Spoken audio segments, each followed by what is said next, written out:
नमस्कार दोस्तों, मैं हरीश कुमार चौबे। अभी हम उपस्थित है भोजपुर जिला के आरा शहर में और आरा में उपस्थित है और आरा में एसके सिंह जो है यहाँ के मैथमेटिक्स के टीचर हैं और आज इनके कोचिंग सेंटर में प्रतिभा सम्मान समारोह मनाया जा रहा है जहाँ हम उपस्थित है। जो इंटर में बच्चे अच्छे मार्क्स लाए हैं उनको सम्मान दिया जा रहा है। उसी सम्मान समारोह में हम उपस्थित हैं और चलिए सर से मिलते हैं और जानने का प्रयास करते हैं कि इस सम्मान समारोह का सफर कैसा रहा। तो देखिए हमारे सर एसके सर हैं और इनसे जुड़ते हैं और जानने का प्रयास करते हैं कि आज ही इनके कोचिंग सेंटर में प्रतिभा सम्मान समारोह मनाया जा रहा है। क्या कहना चाहेंगे, क्या कहना चाहेंगे सर आप?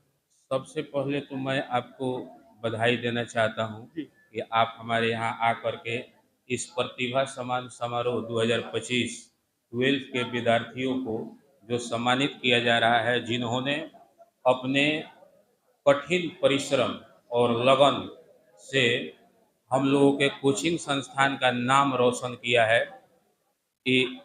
उन लोगों को भी मैं, जो भी इस सुनहरा पल को प्रदान किए हैं हमें, उनको मैं बधाई देना चाहता हूं। साथ ही साथ हमारे यूट्यूब, फेसबुक या मीडिया, सोशल मीडिया के माध्यम से जितने भी लोग देख रहे हैं, उन सभी को मैं वंदन करता हूं, अभिनंदन करता हूं। और यहाँ पर बैठे उपस्थित सभी विद्यार्थियों, मेरे प्यारे विद्यार्थियों को मैं आशीर्वाद देता हूं, धन्यवाद देता हूं कि आप भी इसी तरह कठिन परिश्रम और मेहनत करके, लगन लगा करके पढ़िए और आप भी इस मुकाम को हासिल कीजिए। सर आपके यहाँ जो बच्चे आए थे, साधारण बच्चे आए थे, उनको इस प्रतिभा सम्मान समारोह के योग्य आपने बनाया। तो इसका सफर थोड़ा सा बताइए कि कैसा रहा सर, कितना मेहनत करना पड़ रहा था आपको, कैसे पढ़ाना पड़ रहा था? जैसे आप ये कह रहे हैं सर कि हमने इनको इस सम्मान के योग्य बनाया, जी। ये बात बिल्कुल समझना और सोचना 100% गलत है। हमको तो ये लगता है कि हम अपने आप में भाग्यशाली हैं कि हमारे पास इतने मेधावी छात्र उपस्थित हुए और हम इनको सिर्फ दिशा दिखाए हैं और सारा मेहनत ये किए हैं।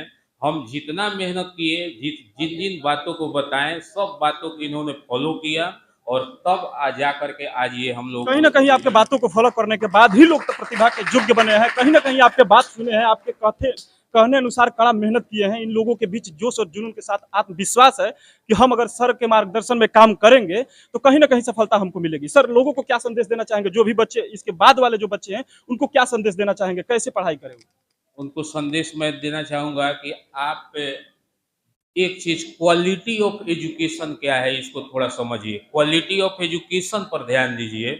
जैसे बहुत सारे विद्यार्थियों का ये मानना है, क्वालिटी ऑफ एजुकेशन का मतलब क्या होता है, इसको आप पहले समझिए। क्वालिटी ऑफ एजुकेशन का मतलब ये होता है कि आप किसी विषय को, जैसे मैं शिक्षक हूँ तो मैं कैसे पढ़ा रहा हूँ, कितना मैं जानता हूँ, ये कोई मायने रखने वाला नहीं है। मायने ये रखता है कि हमारे विद्यार्थी कितना जानते हैं, कितना समझ रहे हैं, हम जो समझा रहे हैं हमसे कनेक्ट कितना हो रहे हैं। तो जितना ज़्यादा कनेक्ट होंगे जिस टीचर से कोई भी विद्यार्थी, उतना ज़्यादा उनको नॉलेज बढ़ेगा।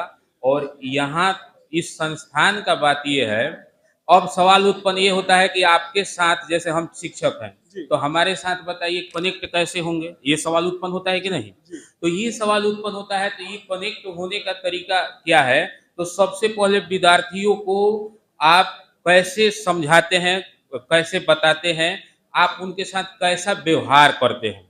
तो यहाँ पर जो व्यवहार है वो फ्रेंडशिप है।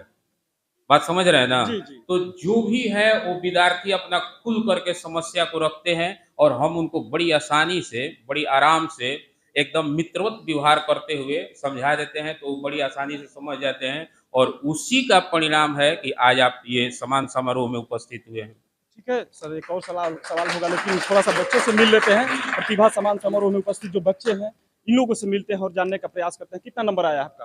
95। कितना, क्या नाम होगा आपका? परवीन कुमार। चलिए ठीक है, और भी लोग हैं। क्या नाम होगा भी आपका? कितना नंबर आपका आया है? 100 में 100। देखिए मैथ में 100 में 100 नंबर इनका आया है, पिछली साल आया है। जी सर। इस साल भी देखिए आपका कितना नंबर आया है भैया? 100 में 100। क्या नाम होगा आपका? सत्यम कुमार कहाँ गाँव पांडे। होगा? बभन गाँव। सर इस 100 में 100 लाने का जो सफर है आपका, कितना मेहनत करना पड़ा आपको, थोड़ा सा बताइए। सब सर की कृपा है। सर जैसे जैसे करते गए हम करते गए। तो देखिए इनका साफ तौर पर कहना है कि सर की कृपा है, सर के मार्गदर्शन में हम जो भी सर कहते गए वो करते गए।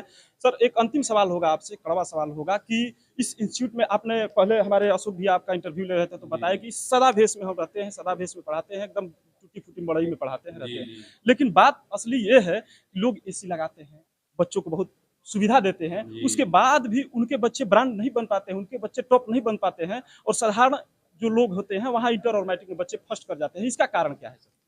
देखिए, एक हम आपको बता रहे हैं, ये तो ऐसे फ़िल्म का डायलॉग है जी, कि राजा का बेटा राजा अब नहीं बनेगा। राजा का बेटा राजा अब वही राजा का हकदार है जो मेहनती है और जो मेहनत करेगा। इसी इसी लाइन में बहुत कुछ छुपा हुआ जी, है। जी।